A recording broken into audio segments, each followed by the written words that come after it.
Assalamualaikum warahmatullahi wabarakatuh. Baik, Waalaikumsalam. bersama saya Andika, your amazing mentor di channel kesayangan Anda, Amazing Mentor.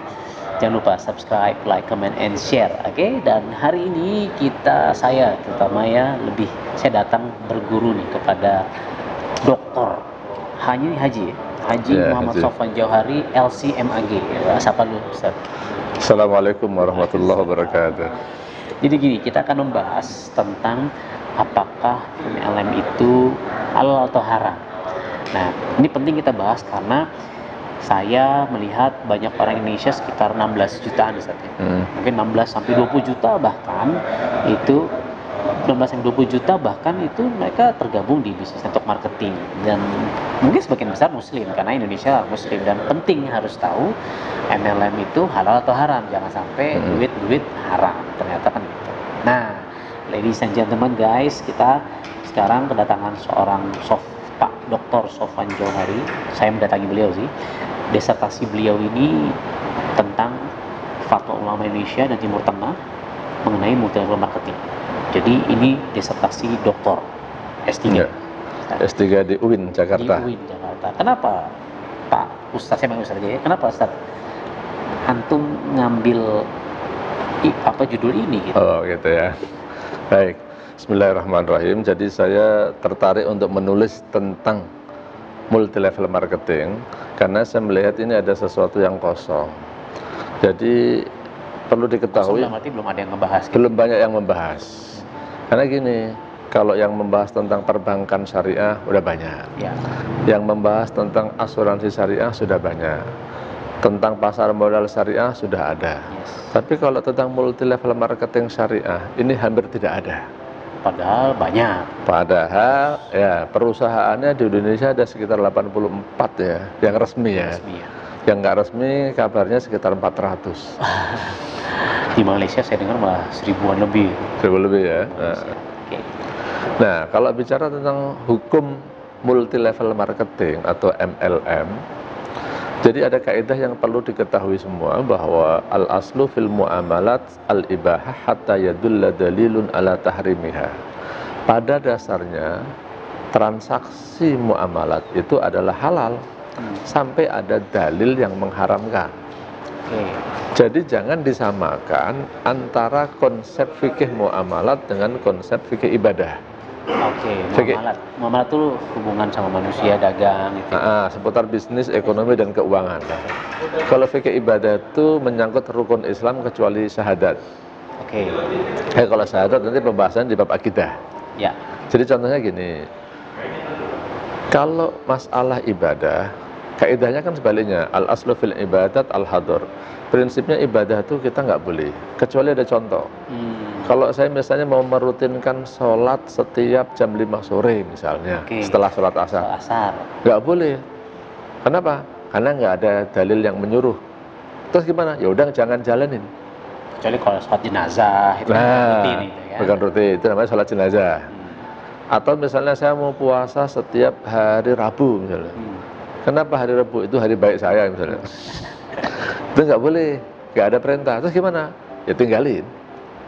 Nah, tapi kalau muamalat berbeda ya. Muamalat itu prinsipnya boleh, kecuali ada yang mengharamkannya. Mubah kecuali ada yang mengharamkan. Betul. Jadi kalau ditanyakan bagaimana hukum multilevel marketing, pada dasarnya multilevel marketing itu muamalat ya mubah. Tapi kita nggak bisa mengeneralisir karena muamalat multilevel marketing ini kan tadi saya katakan banyak nih. Ya, banyak jenisnya. Banyak, betul modelnya. Jadi kita nggak bisa generalisir semuanya haram ataupun semuanya halal. Gitu. Jadi ada yang halal, ada yang haram, seperti halnya perbankan. Ada yang syariah, ada yang konvensional. Asuransi juga ada yang syariah, ada yang konvensional. Pasar modal seperti reksadana, saham, ada yang syariah, ada yang konvensional. Multilevel marketing juga seperti itu. Jadi nggak boleh mengeneralisir semua multilevel marketing haram atau semua multilevel marketing halal, nggak bisa. Walaupun mungkin ada beberapa MLM yang belum dapat sertifikasi dari DSN misalnya gitu. Apakah hal-halnya itu harus dapat itu dulu gitu? Begini. sertifikasi halal dan sertifikasi syariah itu kan aturan negara untuk melindungi konsumen, untuk melindungi rakyatnya. Ketenangan gitu ya. Contoh nih, kalau kita beli bakwan buatan tetangga, halal apa haram? Halal. Halal. Udah ada label halalnya belum? Belum. Belum. Nah, jadi yang tidak ada nikah siri nggak ke KUA gitu. Kalau nikah jangan ngomongin, saya nggak berani deh. Ada istri saya nonton sekarang. Jadi kalau yang tidak ada label halalnya bukan pasti haram. Oke. Tapi kalau ada label halalnya itu konsumen lebih terjamin. Siap. Nah, begitu pula dengan yang sudah ada label syariahnya atau belum. Tidak berarti pasti yang tidak ada label syariahnya haram. Tetapi yang ada label syariahnya itu lebih terjamin. Negara dalam hal ini berani menjamin. Kalau seandainya ada salah-salah, negara berhak menegur. Tapi kalau multi levelnya ini dia tidak menyatakan syariah, ya negara Indonesia kan bukan negara Islam. Jadi kalau orang yang mau menjalankan konsep bisnis multi level marketing konvensional, boleh-boleh aja. Jadi kalau dia tidak sesuai dengan syariah, ya memang dia tidak mengatakan syariah, ya boleh-boleh aja, nggak bisa dipaksa gitu. Jadi intinya sih saya katakan, tidak semua yang belum berlabel itu pasti haram. Jadi untuk mengatakan halal haram, ya kita harus teliti dulu, dikaji dulu gitu. Nah, kebanyakan kan ya tadi ada ya beberapa kalangan lah ya, ustadz atau kalangan yang memang guys pokoknya MLM haram, mengeneralisasi gitu. Itu kenapa sih kok begitu gitu? Mudah-mudahan sih ya, mudah-mudahan ini ketidaksengajaan ustadz itu, atau mudah-mudahan karena apa, saya mau ngomong bukan niat menjelekkan ustadz itu ya. Kan banyak, nggak satu ustadz, maksudnya ya pokoknya karena kalau yang saya tangkap sih baca ya di Saudi begini gitu. Nah, gitu. Gini, ustadz itu kan sebenarnya juga ada keahliannya, ada bidangnya. Masyarakat ini suka maunya palu gada. Yang namanya ustadz tuh maunya suruh bicara apa aja bisa. Saya lihat kesalahan masyarakat gini, ustadz ini misalnya spesialisasinya, keahliannya, kuliahnya bukan bidang bisnis, ditanyain tentang bisnis. Ini mestinya ya janganlah. Kayak saya kalau disuruh ceramah yang bukan bidang saya, suruh ngajar, saya nggak mau.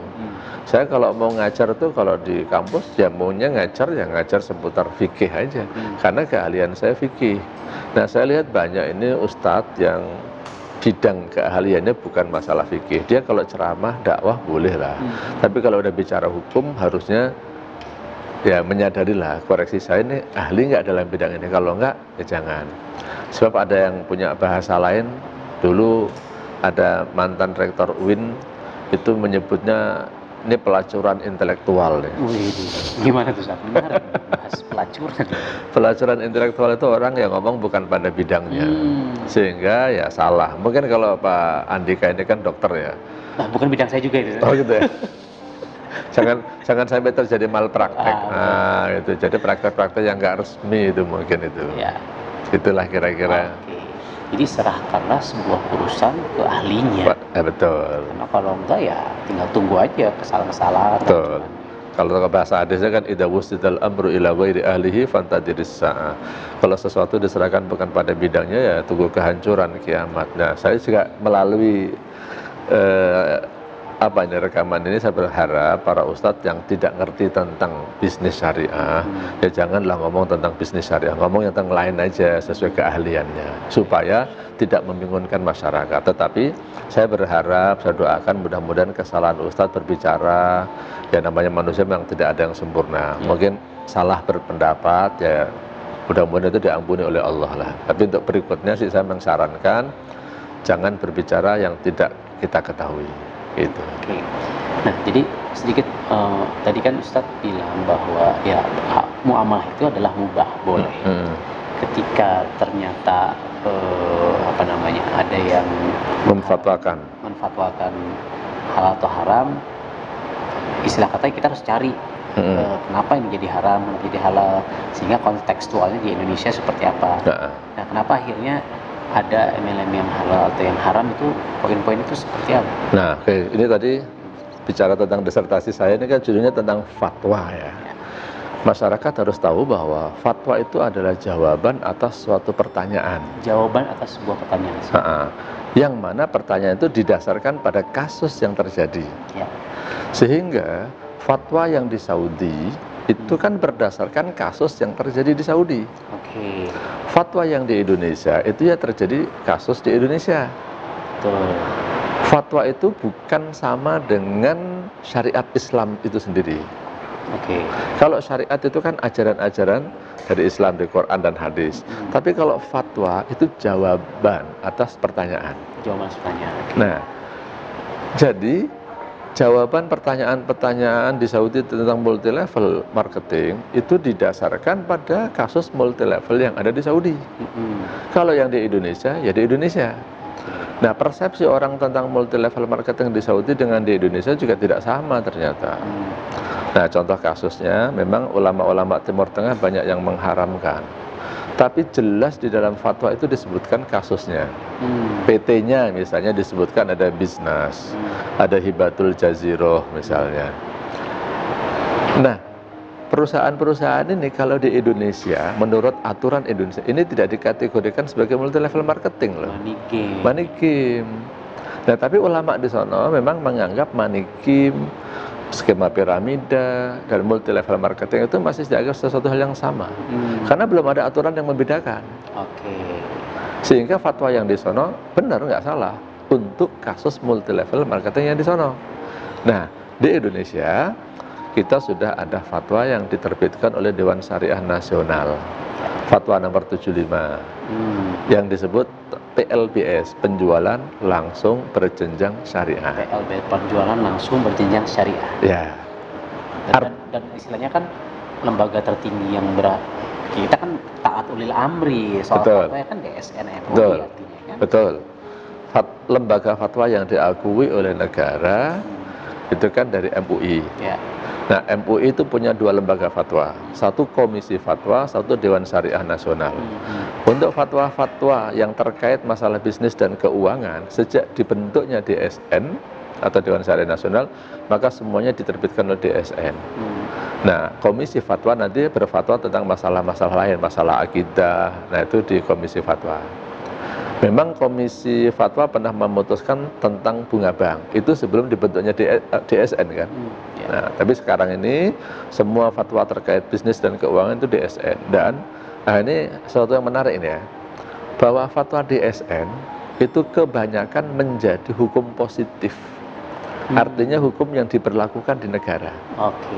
Kenapa? Karena setelah difatwakan oleh DSN, nanti diadopsi oleh pemerintah dalam hal ini OJK atau Bursa Efek atau Bank Indonesia, dijadikanlah satu peraturan. Jadi mestinya kalau orang di Indonesia ini, walaupun banyak fatwa sana sini-sini, ya karena kita hidup di Indonesia, mestinya ta'atulil amri merujuk fatwanya kepada fatwa DSN.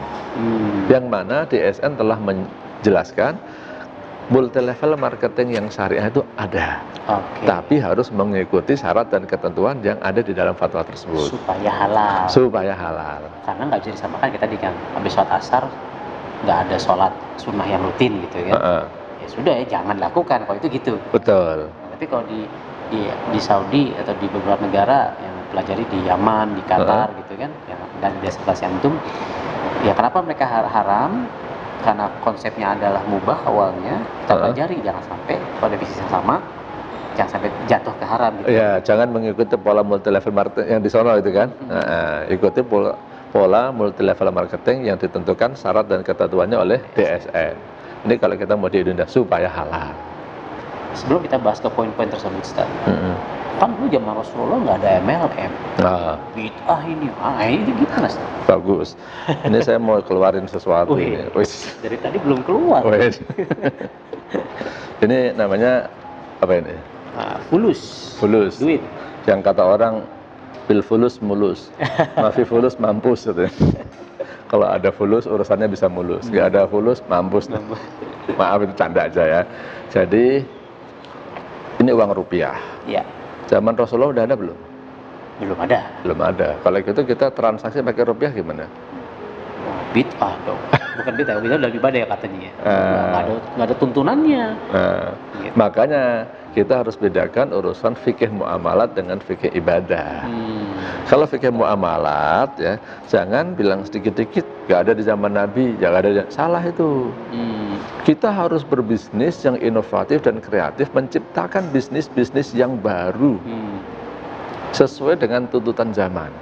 Yang penting jangan melanggar batas-batas yang ditentukan oleh syariat Islam. Dalam hal ini apa? Jangan ada unsur maisir, gharar, riba. Asalkan kita bisa membentuk bisnis-bisnis baru yang terbebas dari unsur maisir, gharar, riba. Orang menyebutnya maghrib. Maghrib.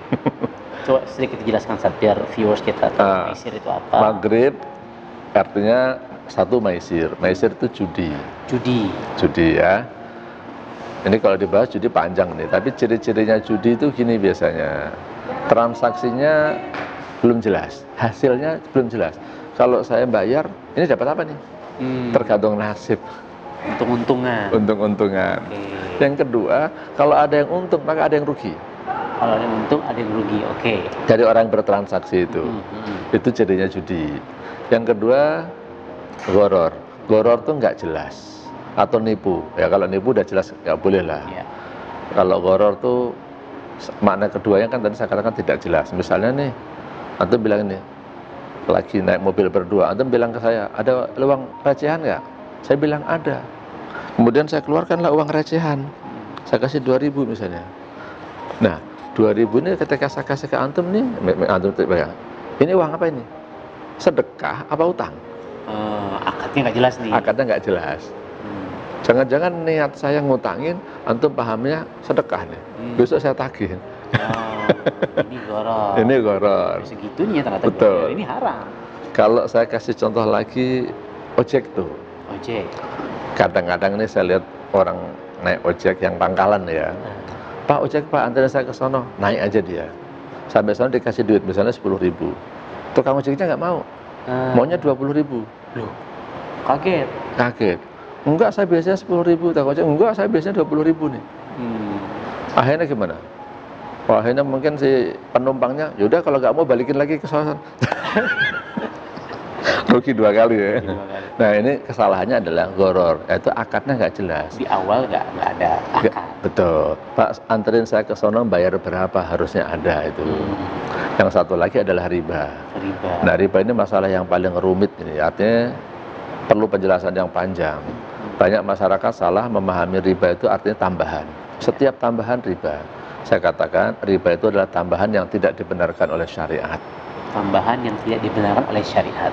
Nah, kalau yang dibenarkan nggak masalah. Nah, yang dibenarkan, yang tidak dibenarkan gimana? Nah, itu kayaknya perlu kuliah itu. Memahami riba. Terbahas juga. Nah, ada di sini riba ada itu. Saya promosiin buku ini ya, insyaallah syiar kita. Oke. Nah, jadi tidak semua MLM itu haram. Betul. Kita lihat case by case. Dan kita tidak bisa mengeneralisir antara case di Saudi katakan dengan Indonesia. Betul. Dan hukum awalnya adalah mubah sampai ada yang mengharamkannya. Betul? Sampai ada bukti-bukti atau hal yang menyebabkan dia haram. Betul. Artinya kita sebagai manusia beriman, manusia berakal, kita harus bermain, bermuamalah, berbisnis. Jangan sampai kita ya melanggar batasan. Betul. Gitu kan artinya. Sekarang MUI, EDSN ini sudah punya batasan-batasan tersebut. Apa aja tuh Ustaz? Supaya MLM ini halal. Oke. Batasan-batasannya secara detail mungkin ada di sini ya. Ada 12 persyaratan. 12 persyaratan.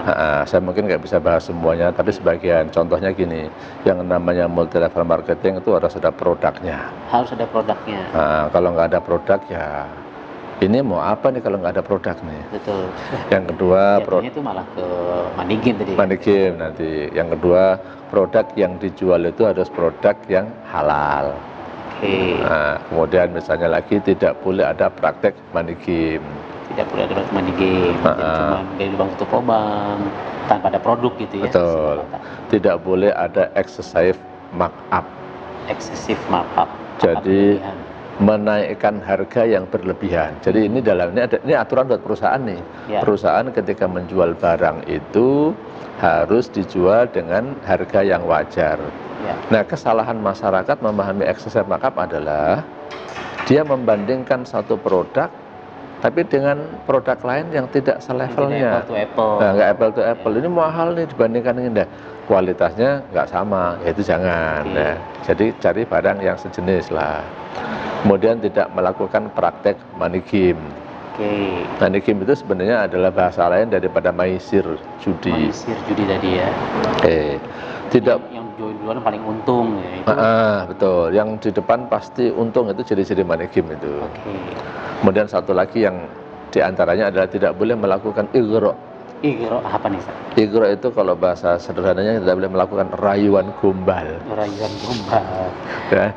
Jadi orang tuh ngerayu masuk multi level dengan tujuan-tujuan yang duniawi, yang membuat orang itu jadi hubud dunia. Nah itu nggak boleh, cinta dunia itu. Jadi ya arahkanlah orang itu berbisnis supaya dia mendapat rezeki yang halal, dia bisa memenuhi kewajibannya, dia bisa beribadah dengan rezeki yang halal yang didapatkannya itu. Itu diantara syarat-syaratnya. Tapi nanti boleh kalau mau detailnya dibaca di fatwa nomor 75. Fatwa DSN ya, fatwa nomor 75. Nah tadi bicara udah belum tadi? Udah. Nah sebagian aja nggak semuanya ya.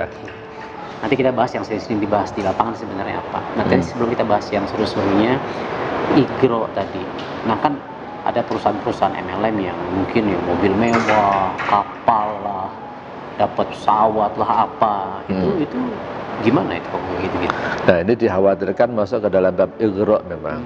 Makanya kita berharap pada para pelaku MLM ya sekarang dirubahlah dalam membujuk orang, dalam memotivasi, dalam memberikan training-training, arahnya jangan kepada hubud dunia, cinta dunia. Sekali lagi ya konsepnya kalau orang muslim kan wa ma khalaqtul jinna wal insa illa liya'budun. Jadi semuanya kita lakukan karena ibadah. Ibadah ini kan butuh modal, butuh duit. Sholat juga butuh duit loh. Karena apalagi kalau laki-laki sholatnya kan aslinya di masjid. Betul. Nah gimana orang-orang ini pada mau sholat di masjid? Perlu diciptakan masjidnya yang nyaman. Kalau perlu masjidnya pakai AC, bersih, imamnya juga bagus, sound systemnya enak. Alah kalau perlu di masjid kasih snack deh. Makan siang gratis. Coba kalau misalnya setiap orang sholat zuhur dikasih makan siang gratis, banyak nggak itu? Banyak. Nah, cuman masalahnya apa? Dana. Nah, yang nyiapin makan ada nggak itu? Kita sebagai saudagar yang mendonasikan itu. Nah, ya mungkin tidak harus bentuk makan lah, minimal masjid itu nyaman. Misalnya nih, di masjid itu ada minuman lah. Di masjid itu ada dispenser, ada kopi, teh. Orang kalau memang haus ya biar minum masjid gratis. Itu saya kira udah bagus tuh. Itu akan mendorong orang mau datang dan merasa nyaman di masjid itu. Bagi orang-orang tertentu, ya kita jangan generalisir dengan tingkat keimanan kita ya harus ikhlas dong. Ikhlas itu pelajaran nomor 2 kalau saya bilang. Nomor 1 orang gimana mau ke masjid dulu. Isi. Ya kan? Bang Rasulullah mengajarkan kalau kamu punya anak umur 7 tahun, ajarin dia sholat, suruh sholat. 10 tahun nggak mau sholat boleh dipukul. Nanti anak bisa protes nih. Daripada saya sholat nggak ikhlas, mendingan nggak sholat. Kalau gitu gimana? Malah jadi salah. Gitu ya. Salah kan? Maka kalau saya bilang, yang penting anak sholat dulu, ikhlas nanti. Jadi bagaimana masyarakat ini mau ke masjid dulu. Urusan ikhlas nanti kalau udah di masjid baru dididik menjadi ikhlas. Itu tahapannya. Artinya kalau tadi kita bicara, kalaupun ada perusahaan-perusahaan MLM yang memang menawarkan hadiah-hadiah yang fantastis, ya dicek dulu itu benar nggak, dapat dari mana. Karena nggak boleh tadi yang kalau dari kualitas produknya dikurangin itu jadi. Iya betul, itu ada bab namanya maisir kan? Judi ya. Bahwa hadiah yang diberikan oleh perusahaan itu bisa menjadi maisir, bisa tidak. Nah itu nanti kita akan mengecek ya. Kita maksud saya di sini adalah otoritas. Dalam hal ini kalau saya mewakili DSN ya, Dewan Syariah Nasional. Jadi anggota DSN MUI. Jadi saya ini memang anggota DSN yang ditugaskan untuk mendampingi perusahaan-perusahaan menjadi pengawas. Kalau ada hal yang tidak sesuai dengan syariah, maka kewajiban saya harus menegur, memberikan nasihat, memberikan masukan. Jadi kalau ada yang melanggar, dia dikasih tahu, bukan langsung dipecat, dicabut, enggak. Dikasih tahu, Pak, ini harus begini-begini. Kalau dia mau, alhamdulillah, tawasau bil haq dan tawasau bis sabr. Tapi kalau dia enggak mau, Nah, nanti izinnya bisa dicabut. Karena saya bisa melapor kepada otoritas atau pemerintah, ini nggak mau taat nih gitu. Jadi kita harus ngecek dulu nih masalah hadiah-hadiah tadi. Jadi kita nggak bisa generalisir juga apakah ini judi atau tidak judi. Uangnya dari mana nih? Kalau uangnya itu adalah dari uang perusahaan, dari dana promosi misalnya, dana iklan, contohnya seperti itu, bisa jadi halal. Tapi kalau dia misalnya harganya di up, jadi misalnya harga produknya aslinya 10.000, sekarang karena ada hadiahnya produknya jadi 15.000 nih dijualnya. 5.000 itu diputar-putar. 5.000 itu sebenarnya ada perjudiannya. 10.000 adalah harga produknya, itu jadi haram. Nah, makanya kita harus cek nanti hadiahnya dari mana gitu. Atau bukan hanya, mungkin harganya tetap tapi kualitas barangnya dikurangi. Nah, betul, itu juga sama, nggak boleh. Betul. Di taktiknya bukan menambah harga tapi mengurangi konten produk atau kualitas produk atau isinya gitu ya. Nah, itu nggak boleh. Oke, nah sekarang yang sering di lapangan itu dibahas nih Ustaz. 2 akad 1 transaksi haram. Satu akad 2 transaksi.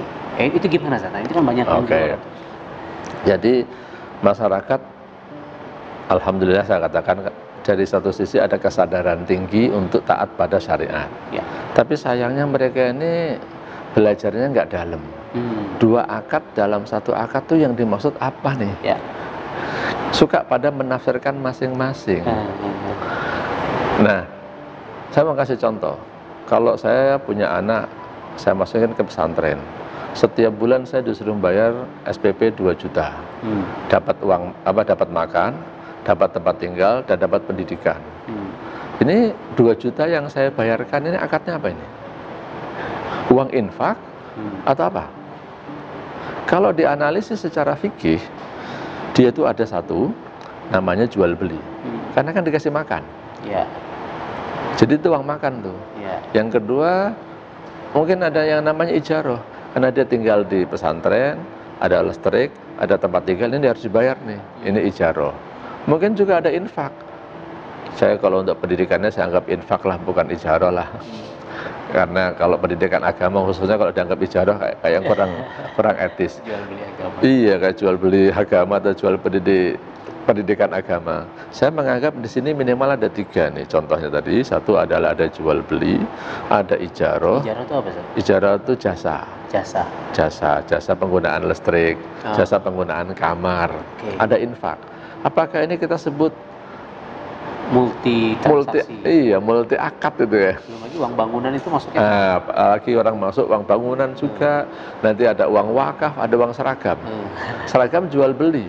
Kalau bangunan kita kan nggak beli bangunan ya kan? Nah, jadi apa itu? Nah, jadi ini bukan termasuk 2 akad dalam 1 akad. Ini kalau dalam fikih namanya al-uqudul murakkabah. Akad yang murakkab itu kalau diterjemahkan itu kuadrat ya. Tersusun maksudnya. Ada akad ini dengan akad ini. Jadi yang saya tekankan di sini adalah pemahaman orang tentang 2 akad dalam 1 akad. Nah, kalau saya baca di kitab-kitab hadis, salah satu penafsiran 2 akad dalam 1 akad yang kuat itu adalah maknanya bai'ul inah. Bai'ul inah itu jual beli fiktif. Jual beli fiktif, misalnya saya pengen utang ke Pak Andika. Kalau utang dalam Islam itu kalau utang 1 juta ya bayar 1 juta. Maka akhirnya Pak Andika nggak mau ngutangin saya. Akhirnya apa? Pura-puranya gini. Nah, itu ada handphone kan. Ini Pak Andika jual ke saya nih. Dijual lah 2 juta. 2 juta. Lalu saya butuh duit malah suruh beli handphone kan nggak punya duit ya. Oh, gini caranya. Ini antum yang butuh duit ke saya kan? Iya, saya mau utang nih. Saya mau utang Pak Andika nih. 1 juta, malah disuruh beli, ya nggak punya duit. Nah, strateginya gini, dijual lah ke saya 2 juta. Tapi saya bayar setahun lagi ya Pak. Udah, saya jual lagi nih ke Pak Andika. Ini saya jual 1 juta ke Pak Andika. Balik ke saya nih. Balik ke Pak Andika lagi. Tapi Pak Andika harus bayar 1 juta. Nah, jadi akhirnya apa? Handphone ini dilakukan transaksi 2 kali, tapi hakikatnya kan cuma 1. Saya tuh mau ngutang sebenarnya. Dengan cara seperti tadi, akhirnya saya punya utang 2 juta. Kan saya beli 2 juta, bayarnya setahun lagi. Tapi sekarang saya dapat duit 1 juta dari Pak Andika. Terus tapi juga bayar 2 juta, nggak dapat handphonenya juga kan? Nggak dapat. Nah sebenarnya itu adalah saya utang 1 juta, bayar 2 juta. Tapi pura-puranya lewat jual beli. Oh, ini kamuflase aja. Kamuflase, jual beli fiktif. Dalam hadis disebut bai'ul inah. Ini 1 akad 2 transaksi kalau ya, itu yang dilarang. Jadi ya ini 1 akad 2 transaksi gitu Ustaz ya. Karena hakikatnya hanya akad jual beli sebenarnya. Iya. Hakikatnya akad utang piutang sebenarnya. Utang piutang. Tapi nggak dapat handphonenya, tapi antum bayar 2 juta ke saya gitu. Iya. Nah kesalahan orang tadi saya tekankan lagi. Makanya kalau mau menafsirkan 2 akad dalam 1 akad itu, tolong dicek syarah penjelasan dari para ulama. Kalau itu hadis Bukhari, saya ajarin bukalah kitab Fathul Bari. Kalau itu hadis Sahih Muslim, buka syarah Sahih Muslim yang dijelaskan oleh Imam Nawawi. Contohnya gitu, jangan hanya baca hadis, baca terjemahannya, langsung tafsirin sendiri, nyalahin. Kalau nggak ngerti, ya tanya ke ustadznya. Ustadznya kalau baca hadis, tolong para ustadz itu jangan suka menafsirkan sendiri. Kadang-kadang mereka bahasa Arab juga nggak ngerti, gitu kan. Nafsirin sendiri, nah itu yang kesalahan-kesalahan. Oke, jadi sudah clear lah ya soal MLM itu bukan 1 akad 2 transaksi gitu kan, aman soal ini. Insya Allah aman. Secara umum saya katakan haram. Ya, tergantung case by case. Iya, case by case ya. Terus yang kedua, berjenjang nih Ustaz. Komisi itu kan saya nggak, kan ada penjualan di luar, saya dapat di bawah saya terus saya tetap dapat gitu. Ya. Itu gimana dapat? Ya, ini satu hal yang dikenal dengan istilah passive income. Di dalam Fatwa 75 yang diterbitkan oleh DSN itu memang salah satu syarat yang ditentukan untuk PLBS, penjualan langsung berjenjang syariah, nama lain dari MLM syariah, itu tidak boleh ada passive income. Tapi saya menjelaskan, kalau ini boleh dikatakan kritik terhadap DSN, sebenarnya gini, di situ nggak ada penjelasan passive income itu kayak gimana. Nah, tapi saya jelaskan, passive income itu multitafsir ya. Yang disebut pasif itu yang gimana nih? Oke. Itu kan bisa ditafsirkan masing-masing nih. Kalau saya cuma memantau dari satu sistem saya, ini pasif atau enggak ini? Saya cuma ngasih ceramah doang, kemudian dapat duit, itu termasuk pasif enggak? Maksud saya bukan ceramah agama ya. Jadi ketika seseorang itu sudah pandai berbisnis, dia kadang-kadang ceramah sekali doang, memberikan motivasi bisnis, kiat-kiat dalam berbisnis, cuma ada sekali doang dapat 100 juta. Saya yang jadi dosen, wah yang untuk 100 juta itu ngumpulin berapa? Itu ada yang menganggap sebagai passive income. Jadi memang passive income nggak boleh, tapi sebenarnya passive income tidak diperbolehkan itu satu dzari'ah, tindakan preventif. Sebenarnya kalau saya pribadi mengatakan passive income tidak semuanya haram loh. Ya, contoh apartemen nih. Nah ini apartemen nih. Kalau saya bangun apartemen misalnya, kemudian dengan pinternya saya misalnya, saya sudah kelola, saya jadi kondotel, itunya dibuat orang nginep lah. Ya, wah, ada GM-nya, ada semua marketingnya, itu kan kita nggak ngapa-ngapain, orang datang kan sewa ya. Tinggal terima untungnya aja. Terima untung gitu. Itu termasuk passive income nggak? Ya, kalau dalam bahasa saya iya gitu ya. Nah, bahkan ada nih, mohon maaf nih kalau misalnya ada ya yang punya sekolahan, yang punya sekolahan, kadang-kadang kepala sekolahnya udah nggak pernah datang, tapi dia masih dapat gaji, masih dapat keuntungan. Passive income nggak itu? Passive income. Royalti buku deh. Nah, royalti buku. Nulis buku kan gitu. Royalti. Nulis bukunya sekali dapat duit terus gitu. Terus. Ini passive income bukan nih. Nah, jadi yang tadi saya katakan multitafsir, dan kalau saya katakan aslinya sebenarnya passive income itu tidak haram. Tapi kenapa sih passive income itu dilarang oleh Dewan Syariah Nasional? Yang tadi ya disebut kritik atau studi kritis lah ya. Maksudnya saya menganalisa secara kritis di dalam fatwa DSN itu, di situ nggak ada penjelasannya. Nah, masyarakat perlu penjelasan ini. Nah, saya jelaskan tentang passive income ini dilarang oleh Dewan Syariah Nasional. Sebenarnya ada untuk tindakan preventif, untuk menjaga-jaga supaya tidak masuk ke dalam ranah yang disebut dengan money game. Karena biasanya money game itu mengandalkan passive income. Nah, kalau multi level yang benar itu biasanya mengandalkan dari prestasi pekerjaan dia. Ada yang prestasi penjualan, ada yang prestasi, merekrut dan membina orang yang direkrut. Pembinaan juga itu bagian dari kerja. Kerja. Nah ini yang kadang-kadang terlepas dari pengamatan orang. Ini kalau membina itu dianggap seakan-akan bukan passive income. Nah mungkin Pak Andika misalnya tidak menjual, tapi ngajarin orang untuk menjual. Ya. Kemudian mereka jualan semua.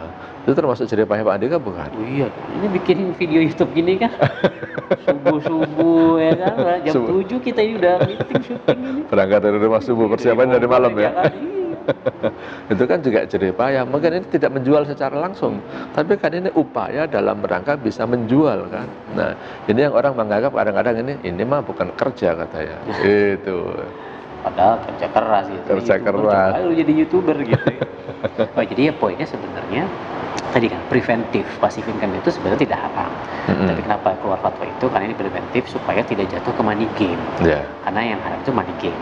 Sehingga tadi sama kayak tadi kan sebenarnya ya tadi kita punya hotel, punya kos-kosan, itu kan passive income yang betul. Kan.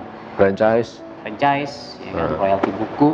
Nah, tapi harus ada tadi penjualan atau ya apa namanya pembinaan tadi namanya. Sehingga ini buat para leader-leader MLM nih, apapun MLM-nya ya kalau Anda tidur doang gitu. Nah, itu kena dosa passive income tuh. Tapi kalau leadernya meninggal dunia gitu, kan bisa diwariskan memang. Kalau biasanya kan MLM itu gimana? Oke, itu sama dengan warisan. Ya kalau saya punya harta banyak, kemudian saya mati, anak saya tiba-tiba dapat duit, passive income nggak ya? Ya memang sudah warisan ya kan. Nah, dalam konsep multi level itu kan dia kan membangun suatu bisnis, membangun suatu perusahaan nih. Kalau misalnya saya membangun suatu perusahaan, kemudian saya mati, perusahaan masih berjalan, ya kan memang anak-anak saya ahli warisnya masih dapat juga kan. Jangan dibilang itu passive income, itulah dalam tanda kutip prestasi saya dalam mendirikan sebuah perusahaan.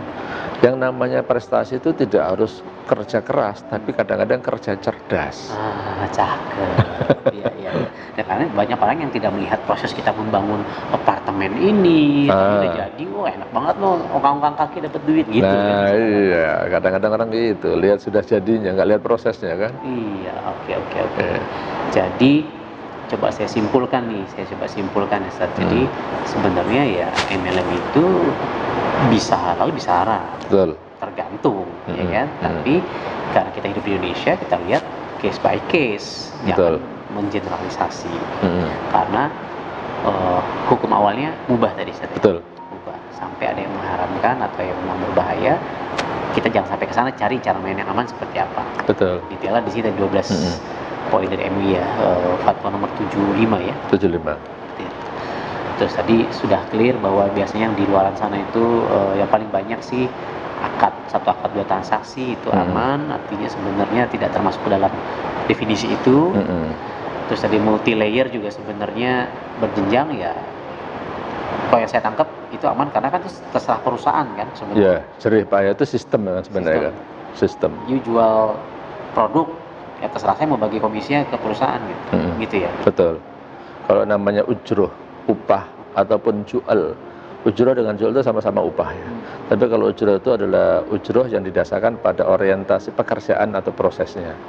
Tapi kalau jual itu ujroh yang didasarkan atas orientasi hasil. Jadi kalau contohnya begini deh, kayak karyawan tetap. Karyawan tetap itu ujroh itu. Pokoknya kamu datang dari jam 8 sampai jam 5 sore gajinya sekian. Perusahaan rugi tetap dapat gaji kan.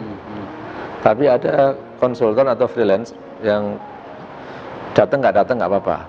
Yang penting nanti kalau ada perlu kamu datang ke sini. Kalau saya tanya jawab. Kalau nggak ada pertanyaan, nggak ada konsultasinya ya. Kadang-kadang dia nggak kerja, gaji tetap kan. Kadang-kadang ada yang kalau ada konsultasi dibayar, kalau nggak ada nggak dibayar.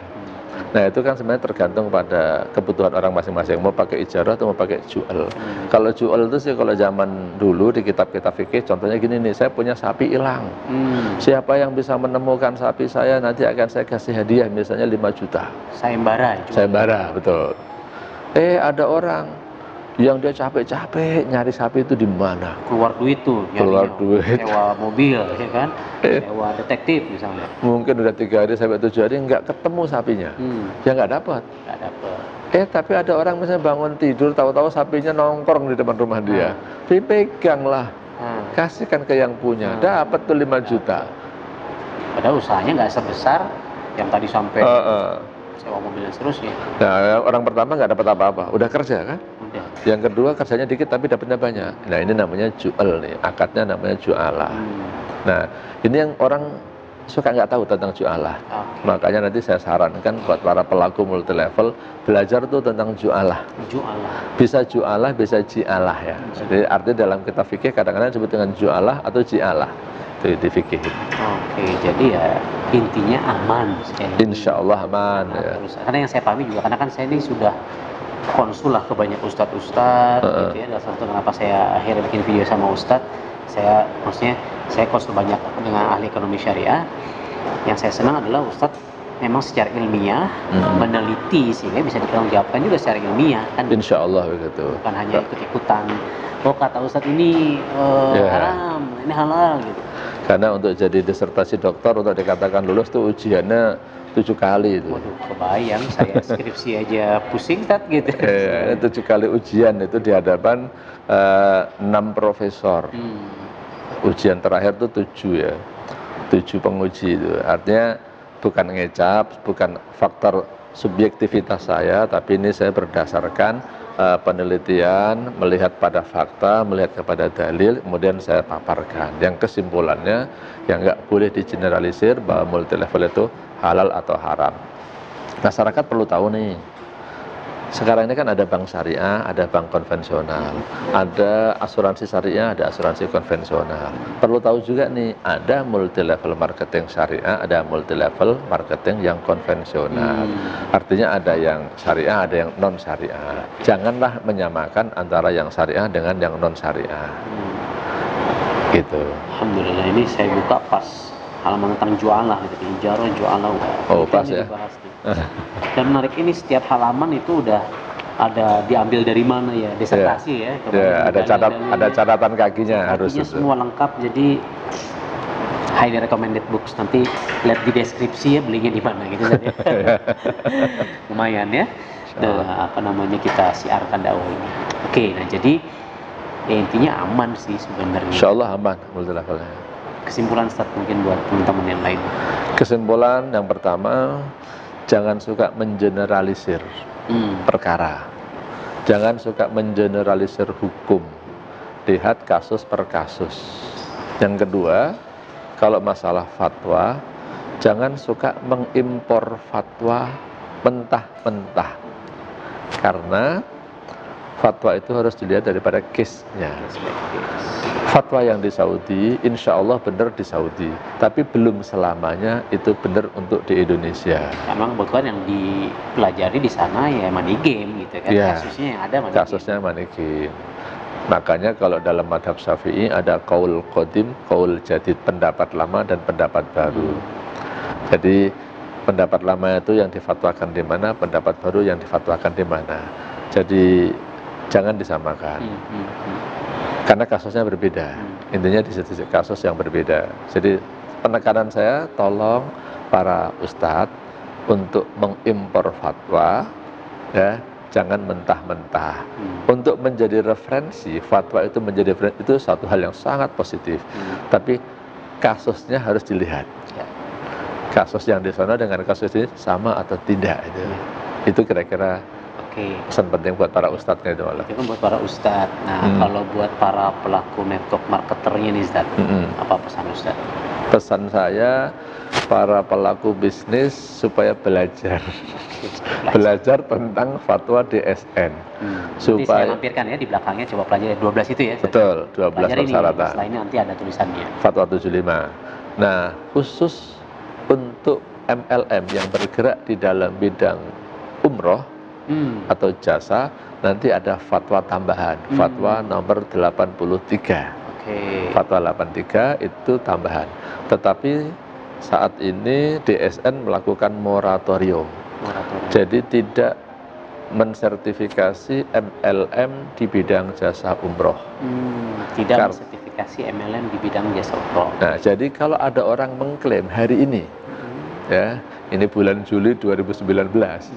Kalau ada yang mengatakan saya punya sertifikat syariah dalam bidang MLM jasa umroh, maka Dipastikan. 99,9% itu tidak asli. Itu tidak asli. Yang dapat sertifikat syariahnya mungkin umrohnya, bukan multi level marketingnya. Produknya, bukan. Ya, karena sudah di moratorium. Karena banyaknya kasus-kasus LM umroh yang awalnya sesuai dengan syariah, tapi dalam perjalanannya dia tidak mengikuti syarat-syarat dan ketentuan itu. Karena banyak kasus, ya adalah di moratorium aja. Susah kira-kira dinasihatin itu. Banyak banget kasusnya soal. Ya. Oke. So, pelajari lagi 12 poin ya, nanti di sini kan Anda bisa screenshot, nanti saya lampirkan di video ini fatwa nomor 75 ya, dari DSN MUI. Dan paling mungkin buat para tadi yang saya coba simpulkan juga buat para network marketernya, jangan igro tadi ya. Ya, jangan igro. Jangan merayu-rayu, gombal, ya, melebihkan, memberikan janji-janji surga yang sebenarnya tadi dapat ini tapi harganya juga sebenarnya nggak sekian, atau ya, dapat mobil DP-nya doang. DP-nya doang, saya suruh nyicil. Cicilannya suruh bayar sendiri. Gitu. Nah itu harus dipastikan ke perusahaannya. Apakah memang dari akadnya sudah jelas? Kalau memang ternyata dari awal dapat DP-nya doang dikasih dari awal sih sebenarnya aman kalau kayak gitu. Iya. Jadi dari awalnya harus sudah tahu betul, ya. Gitu betul. Ya. Jadi cek sekarang buat Anda pelaku network marketer, cek ke perusahaannya, marketing plan-nya, jika ada janji-janji hadiah mobil kah, pesawat kah, apapun itu gitu, handphone kah, whatever it is, dapat dari mana, hitung-hitungannya seperti apa, supaya kita semua clear. Betul. Tidak ada dusta di antara kita. Yeah. Mantap. Sip, insya Allah mungkin video ini bisa mention lagi teman-teman yang mencari maisyahnya dari dunia network marketing. Yeah. Ya. Mudah-mudahan barokah. Mudah-mudahan barokah dan bisa menjalankan dengan rasa tenang yang lebih menenangkan, karena banyak teman-teman di luar sana juga konsul ke saya saat itu kan pengen nih, karena kan saya suka di video-video sebelumnya misalnya bagaimana karyawan menjadi orang kaya misalnya.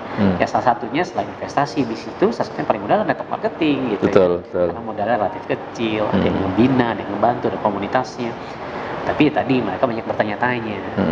Tapi alhamdulillah hari ini insyaallah clear. Insyaallah, insyaallah. Jazakallah khair. Wa iyyakum. Mudah-mudahan ini jadi amal kita semua.